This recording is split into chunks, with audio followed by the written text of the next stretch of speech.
From Washington, this is VOA News.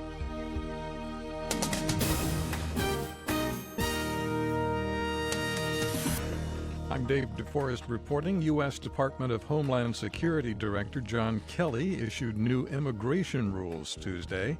The rules expand the list of immigrants who face immediate removal, set forth a plan to hire thousands of enforcement agents, and enlist local authorities in enforcing federal immigration laws.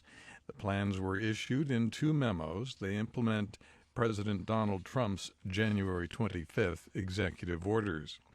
Iraqi troops have pushed into the southern outskirts of Mosul as they consolidate their position on the third day of an offensive to take the city. A military spokesman says troops have secured a section of an area south of the city. The Iraqi military says its forces reached the airport in Mosul on Monday, and when they take over the facility, they say they plan to use it to launch attacks on the western part of the city, which is still under control of the Islamic State group.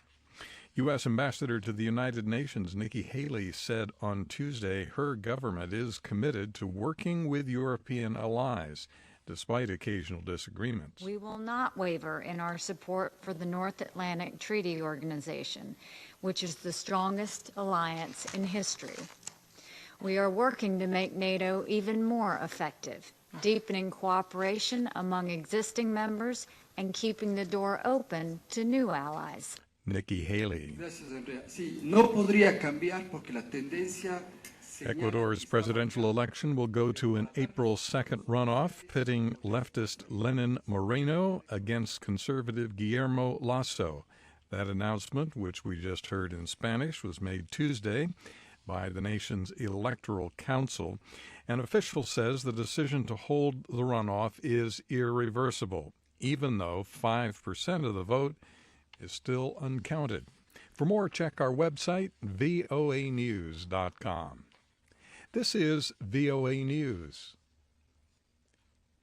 President Trump has condemned a recent surge in anti-Semitic threats across the country. The president said anti-Semitic threats targeting the Jewish community are a reminder that work still must be done to root out hate and prejudice.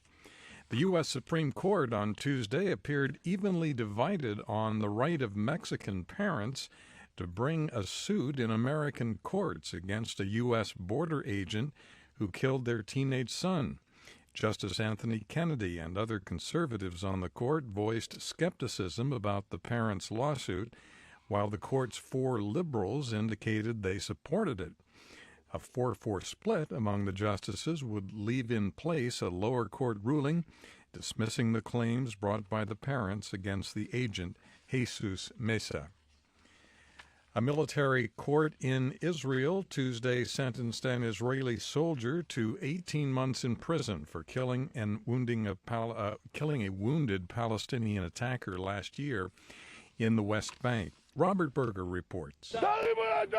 There were angry protests in support of a young Israeli soldier after a military court sentenced him to 18 months in prison. 20-year-old Elor Azaria was convicted of manslaughter for fatally shooting an incapacitated Palestinian assailant in the West Bank nearly a year ago. The sentence was the culmination of a turbulent trial that deeply polarized the nation. Robert Berger, Jerusalem. The Libyan Red Crescent said Tuesday at least 74 bodies of African migrants have been recovered along the shores of Libya's northern coast.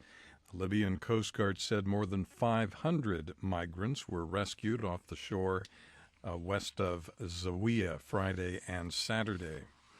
Responding to the UN declaration that famine in South Sudan has been aggravated by the conflict there between government and rebel forces, President Salva Kiir pledged Tuesday that aid workers will have free access to civilians throughout the country.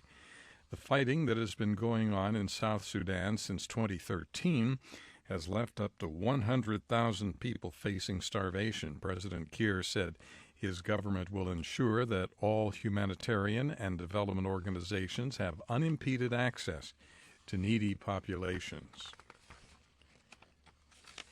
Nigeria says President Muhammadu Buhari has extended his medical leave in London for a second time.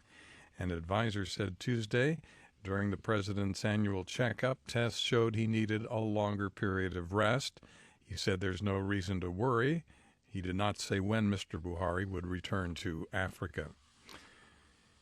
Someday we may be able to call Pluto a planet again rather than a dwarf planet. Pluto's demotion in 2006 angered some scientists who are still fighting to have it reinstated as a planet. Alan Stern, who is a NASA scientist, submitted a proposal to the International Astronomical Union to make Pluto a full-fledged planet. That's the latest world news from VOA.